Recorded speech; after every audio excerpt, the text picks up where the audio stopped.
Bonjour les curieux. Vous avez sûrement vu cette photo ces dernières semaines et vous êtes sûrement demandé c'est qui ce monsieur barbu avec un chapeau noir. On dirait un Man in Black. Eh bien, si vous ne connaissez pas ce monsieur, il s'appelle Michel de Nostradam, dit Nostradamus ou Nostradamus en latin, mais c'est un auteur apothicaire français pratiquant l'astrologie. Il est surtout connu pour ses prédictions sur la marche du monde.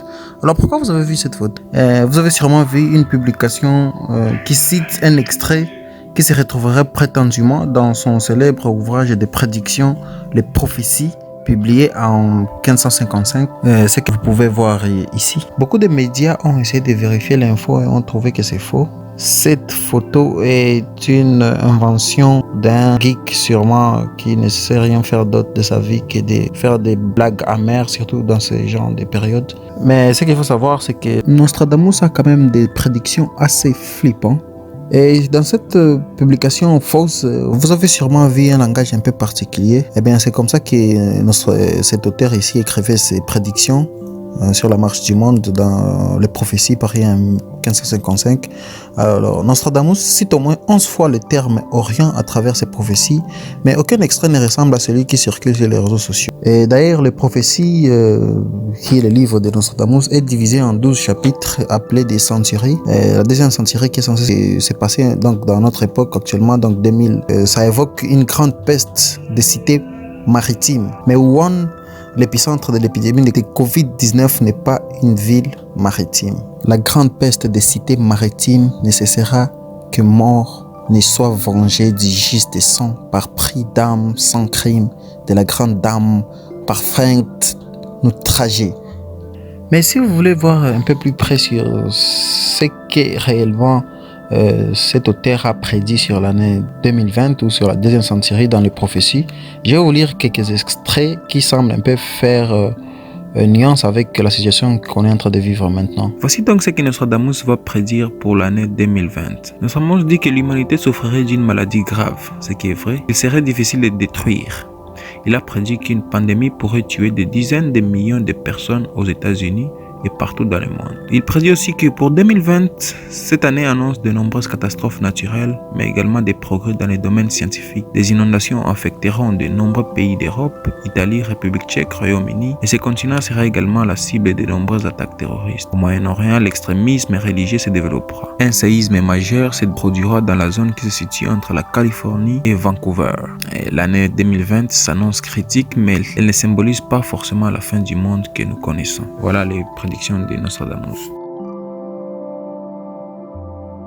La famille Simpson, une famille qui a le mérite de prédire les événements futurs depuis quelques années. De l'élection de Donald Trump en passant par la blessure du footballeur Neymar à la Coupe du Monde de 2014 ou encore le rachat de la compagnie 20th Century Fox par Disney.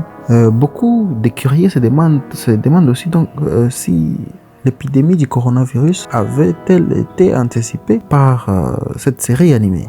Alors, je vais vous laisser regarder cet épisode.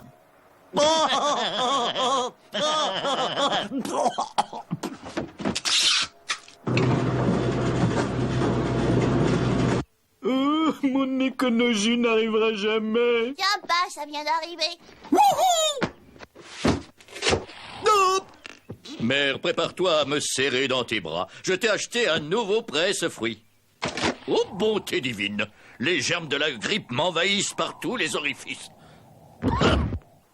Et cet épisode est le 19e épisode de la 4e saison au cours duquel un virus en provenance du Japon contamine tout Springfield. Alors, est-ce encore là une prédiction de Simpson? Et cet épisode se déroule en 1993. Comme vous pouvez le voir, ça peut être assez flippant, la prédiction ou le niveau de prédiction dans cet épisode. Et on pourrait se demander si les scénaristes de la famille Simpson n'auraient-ils pas une machine à remonter dans le temps.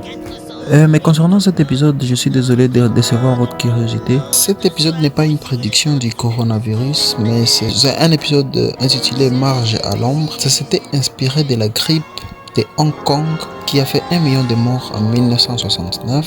Et comme vous savez, la série animée Les Simpsons, ils essaient un peu de se moquer de la réalité ou de représenter la réalité sous une forme cartoonesque.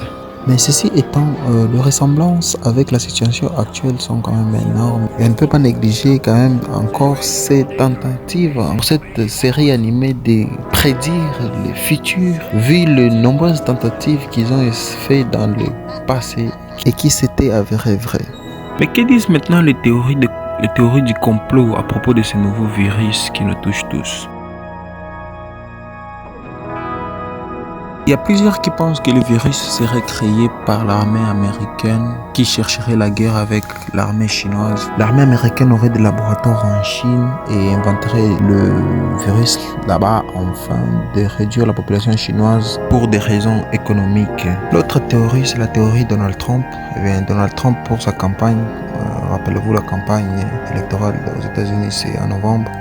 Et donc pour gagner les élections, il va inventer une maladie, ensuite qu'il va trouver un vaccin et ainsi il va gagner facilement l'électorat. Cette théorie est aussi confirmée avec l'historique des présidents américains qui, à la recherche d'un deuxième mandat, ils font toujours un acte héroïque afin d'être réélus par leurs électeurs. Vous vous rappelez d'Obama avec la mort d'Osama qui va donner Obama la clé de la Maison Blanche pour une deuxième fois, ou George Bush, la mort du Seine, ou encore, il y en a beaucoup, Bill Clinton, tout ça. Et bien, il y a aussi la théorie geek, comme le monde est passé dans le numérique, l'intelligence artificielle a créé un virus pour que les gens puissent l'utiliser, pour qu'elle puisse bien comprendre les humains. Pendant que vous êtes en confinement, passez votre temps en train de jouer sur Stadia et tout ça. Donc, le monde est en train de changer et passer dans le numérisme, leur big data, avec la gestion de big data et des machine learning.